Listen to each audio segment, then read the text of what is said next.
ओम शांति। 1 जुलाई 2025। बाबा के महावाक्य। मीठे बच्चे, तुम्हारी बुद्धि में अभी सारे ज्ञान का सार है, इसलिए तुम्हें चित्रों की भी दरकार नहीं। तुम बाप को याद करो और दूसरों को कराओ। प्रश्न। पिछाड़ी के समय तुम बच्चों की बुद्धि में कौन सा ज्ञान रहेगा? उत्तर। उस समय बुद्धि में यही रहेगा कि अभी हम जाते हैं वापस घर, फिर वहां से चक्कर में आएंगे, धीरे धीरे सीढ़ी उतरेंगे, फिर बाप आएंगे चढ़ती कला में ले जाने। अभी तुम जानते हो, पहले हम सूर्यवंशी थे, फिर चंद्रवंशी बने। इसमें चित्रों की दरकार नहीं। ओम शांति। बच्चे, आत्म अभिमानी होकर बैठे हो। 84 का चक्र बुद्धि में है, अर्थात अपने वैरायटी जन्मों का ज्ञान है। विराट रूप का भी चित्र है ना, इसका ज्ञान भी बच्चों में है कि कैसे हम 84 जन्म लेते हैं। मूल वतन से पहले पहले देवी देवता धर्म में आते हैं। यह ज्ञान बुद्धि में है, इसमें चित्र की कोई दरकार नहीं। हमको कोई चित्र आदि याद नहीं करना है। अंत में याद सिर्फ यह रहेगा कि हम आत्मा हैं, मूल वतन की रहने वाली हैं, यहाँ हमारा पार्ट है। यह भूलना नहीं चाहिए। यह मनुष्य सृष्टि के चक्र की ही बातें हैं और बहुत सिंपल हैं। इसमें चित्रों की बिल्कुल दरकार नहीं, क्योंकि यह चित्र आदि सब हैं भक्ति मार्ग की चीजें। ज्ञान मार्ग में तो है पढ़ाई, पढ़ाई में चित्रों की दरकार नहीं। इन चित्रों को सिर्फ करेक्ट किया गया है।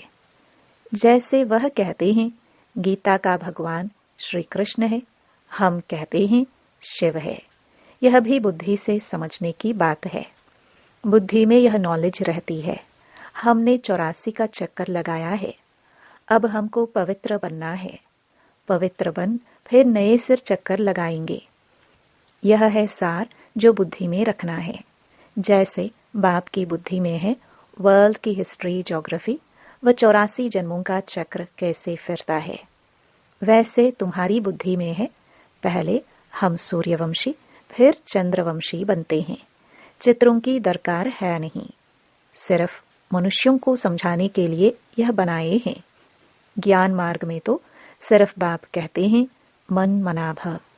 जैसे यह चतुर्भुज का चित्र है, रावण का चित्र है, यह सब समझाने के लिए दिखलाने पड़ते हैं। तुम्हारी बुद्धि में तो यथार्थ ज्ञान है, तुम बिना चित्र के भी समझा सकते हो।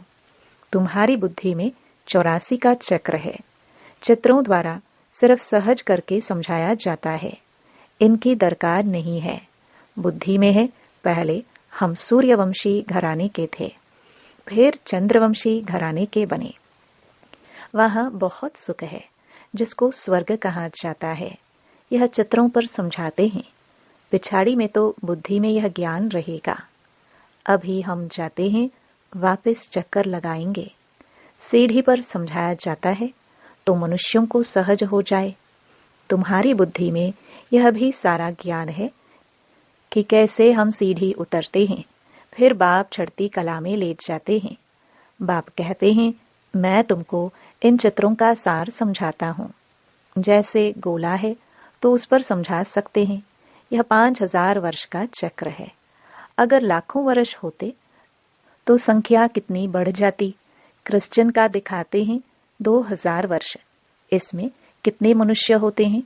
5000 वर्ष में कितने मनुष्य होते हैं, ये सारा हिसाब तुम बतलाते हो। सतयुग में पवित्र होने कारण थोड़े मनुष्य होते हैं। अभी तो कितने ढेर हैं। लाखों वर्ष की आयु होती तो संख्या भी अनगिनत हो जाए। क्रिश्चियन की भेंट में आदमशुमारी का हिसाब तो निकालते हैं ना। हिंदुओं की आदमशुमारी कम दिखाते हैं, क्रिश्चियन बहुत बन गए हैं। जो अच्छे समझदार बच्चे हैं बिगर चित्रों को भी समझा सकते हैं। विचार करो, इस समय कितने ढेर मनुष्य हैं, नई दुनिया में कितने थोड़े मनुष्य होंगे। अभी तो पुरानी दुनिया है जिसमें इतने मनुष्य हैं। फिर नई दुनिया कैसे स्थापन होती है, कौन स्थापन करते हैं, यह बाप ही समझाते हैं। वही ज्ञान का सागर है। तुम बच्चों को सिर्फ यह 84 का चक्र ही बुद्धि में रखना है। अभी हम नरक से स्वर्ग में जाते हैं तो अंदर खुशी होगी ना। सत्युग में दुख की कोई बात होती नहीं। ऐसी कोई अप्राप्त वस्तु नहीं जिसकी प्राप्ति के लिए पुरुषार्थ करे। यहाँ पुरुषार्थ करना पड़ता है। यह मशीन चाहिए, ये चाहिए, वहां तो सब सुख मौजूद है। जैसे कोई महाराजा होता है तो उनके पास सब सुख मौजूद रहते हैं। गरीब के पास तो सब सुख मौजूद नहीं होते। परंतु यह तो है कलयुग, तो बीमारियां आदि सब कुछ है। अभी तुम पुरुषार्थ करते हो नई दुनिया में जाने के लिए। स्वर्ग नरक यहाँ ही होता है। यह सूक्ष्म वतन की जो रमत गमत है, यह भी टाइम पास करने के लिए है। जब तक कर्मातीत अवस्था हो, टाइम पास करने के लिए यह खेलपाल है। कर्मातीत अवस्था आ जाएगी, बस तुमको यही याद रहेगा कि हम आत्मा ने अब 84 जन्म पूरे किए। अब हम जाते हैं घर। फिर आकर सतो प्रधान दुनिया में सतो प्रधान पाठ बजाएंगे। यह ज्ञान बुद्धि में लिया हुआ है। इसमें चित्रों आदि की दरकार नहीं। जैसे बैरिस्टर कितना पढ़ते हैं, बैरिस्टर बन गए, बस जो पाठ पढ़े वह खलास, रिजल्ट निकली प्रारब्ध की। तुम भी पढ़कर फिर जाए राजाई करेंगे। वहां नॉलेज की दरकार नहीं। इन चित्रों में भी रॉन्ग राइट क्या है, यह अभी तुम्हारी बुद्धि में है। बाप बैठ समझाते हैं लक्ष्मी नारायण कौन है, यह विष्णु क्या है। विष्णु के चित्र में मनुष्य मूंझ जाते हैं। बिगर समझ के पूजा भी जैसे फालतू हो जाती है। समझते कुछ भी नहीं। जैसे विष्णु को नहीं समझते हैं, लक्ष्मी नारायण को भी नहीं समझते। ब्रह्मा विष्णु शंकर को भी नहीं समझते। ब्रह्मा तो यहाँ है। यह पवित्र बन शरीर छोड़ चले जाएंगे। इस पुरानी दुनिया से वैराग्य है। यहाँ का कर्म बंधन दुख देने वाला है। अब बाप कहते हैं अपने घर चलो, वहां दुख का नाम निशान नहीं होगा। पहले तुम अपने घर में थे, फिर राजधानी में आए। अब बाप फिर आए हैं पावन बनाने। इस समय मनुष्यों का खान पान आदि कितना गंदा है। क्या क्या चीजें खाते रहते हैं। वहां देवताएं ऐसी गंदी चीजें थोड़ी खाते हैं। भक्ति मार्ग देखो कैसा है। मनुष्य की भी बलि चढ़ती है। बाप कहते हैं यह भी ड्रामा बना हुआ है। पुरानी दुनिया से फिर नई जरूर बननी है। अभी तुम जानते हो हम सतो प्रधान बन रहे हैं। यह तो बुद्धि समझती है ना। इसमें तो चित्र न हो तो और ही अच्छा। नहीं तो मनुष्य बहुत ही प्रश्न पूछते हैं।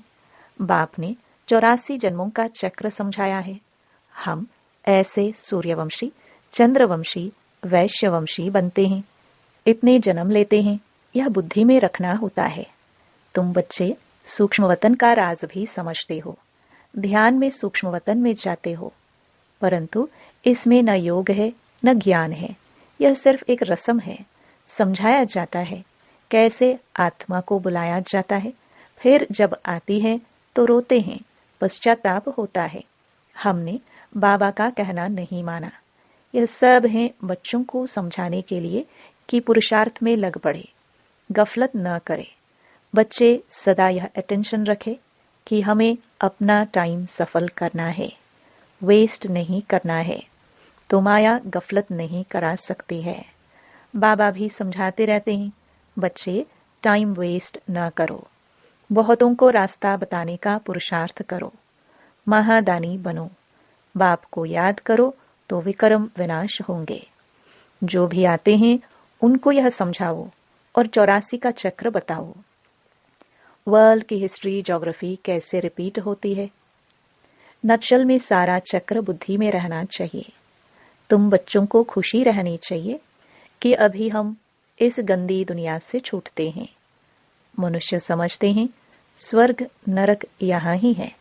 जिनको बहुत धन है तो समझते हैं हम स्वर्ग में हैं। अच्छे कर्म किए हैं इसलिए सुख मिला है। अभी तुम बहुत अच्छे कर्म करते हो जो 21 जन्म के लिए तुम सुख पाते हो। वह तो एक जन्म लिए समझते हैं कि हम स्वर्ग में हैं। बाप कहते हैं वह है अल्पकाल का सुख।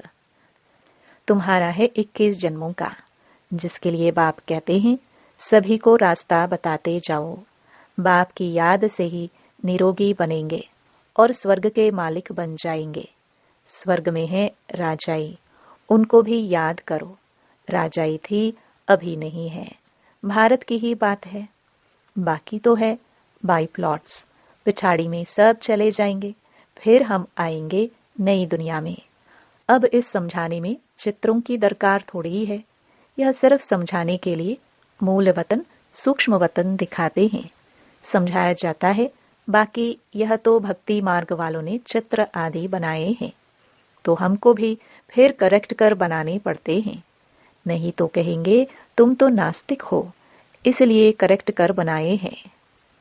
ब्रह्मा द्वारा स्थापना, शंकर द्वारा विनाश, वास्तव में यह भी ड्रामा में नोंद है। कोई कुछ करता थोड़ी है। साइंसदान भी अपनी बुद्धि से यह सब बनाते हैं। भल कितना भी कोई कहे कि बॉम्ब्स ना बनाओ, परंतु जिनके पास ढेर है वह समुद्र में डाले तो फिर दूसरा कोई ना बनाए। वह रखे हैं तो जरूर और भी बनाएंगे। अभी तुम बच्चे जानते हो सृष्टि का विनाश तो जरूर होना ही है, लड़ाई भी जरूर लगनी है। विनाश होता है, फिर तुम अपना राज्य लेते हो। अब बाप कहते हैं बच्चे सबका कल्याणकारी बनो। बच्चों को अपनी ऊंच तकदीर बनाने के लिए बाप श्रीमत देते हैं। मीठे बच्चे, अपना सब कुछ धनी के नाम पर सफल कर लो। किनकी दबी रहेगी धूल में, किनकी राजा खाए। धनी बाप खुद कहते हैं बच्चे इसमें खर्च करो, यह रूहानी हॉस्पिटल यूनिवर्सिटी खोलो तो बहुतों का कल्याण हो जाएगा। धनी के नाम तुम खर्चते हो, जिसका फिर 21 जन्म के लिए तुमको रिटर्न में मिलता है। यह दुनिया ही खत्म होनी है, इसलिए धनी के नाम जितना हो सके सफल करो। धनी शिव बाबा है ना, भक्ति मार्ग में भी धनी के नाम करते थे। अभी तो है डायरेक्ट। धनी के नाम बड़ी बड़ी यूनिवर्सिटी खोलते जाओ तो बहुतों का कल्याण हो जाएगा। 21 जन्म लिए राज्य भाग्य पालेंगे, नहीं तो यह धन दौलत आदि सब खत्म हो जाएंगे। भक्ति मार्ग में खत्म नहीं होते हैं, अभी तो खत्म होना है। तुम खर्चो फिर तुमको ही रिटर्न मिलेगा। धनी के नाम पर सबका कल्याण करो तो 21 जन्मों का वर्षा मिलेगा। कितना अच्छा समझाते हैं। फिर जिनकी तकदीर में है वह खर्च करते रहते हैं। अपना घर बार भी संभालना है। इनका बाबा का पाठ ही ऐसा था, एकदम जोर से नशा चढ़ गया। बाबा बादशाही देते हैं, फिर गदाई क्या करेंगे। तुम सब बादशाही लेने लिए बैठे हो तो फॉलो करो ना। जानते हो इसने कैसे सब छोड़ दिया, नशा चढ़ गया। ओहो, राजाई मिलती है। अलफ को अल्लाह मिला तो बे भागीदार को भी राजाई दे दी। राजाई थी, कम नहीं था, अच्छा फर्टाइल धंधा था। अब तुमको यह राजाई मिल रही है, तुम बहुतों का कल्याण करो। पहले भट्टी बनी, फिर कोई पककर तैयार हुए, कोई कच्चे रह गए। गवर्नमेंट नोट बनाती है, फिर ठीक नहीं बनते हैं तो गवर्नमेंट को जला देने पड़ते हैं। आगे तो चांदी के रुपये चलते थे, सोना और चांदी बहुत था। अभी तो क्या हो रहा है, कोई की राजा खा जाते, कोई की डाकू खा जाते। डाके भी देखो कितने लगते हैं। फेमन भी होगा। यह है ही रावण राज्य। राम राज्य सत्य को कहा जाता है। बाप कहते हैं तुमको इतना ऊंच बनाया, फिर कंगाल कैसे बने। अब तुम बच्चों को इतनी नॉलेज मिली है तो खुशी होनी चाहिए। दिन प्रतिदिन खुशी चढ़ती जाएगी। जितना यात्रा पर नजदीक होंगे उतनी खुशी होगी। तुम जानते हो शांति धाम सुख धाम सामने खड़ा है। वैकुंठ के झाड़ दिखाई पड़ रहे हैं। बस अब पहुंचे कि पहुंचे। अच्छा, मीठे मीठे सिखिलदे बच्चों प्रति मात पिता बाप दादा का याद प्यार और गुड मॉर्निंग। रूहानी बाप की रूहानी बच्चों को नमस्ते। धारणा के लिए मुख्य सार।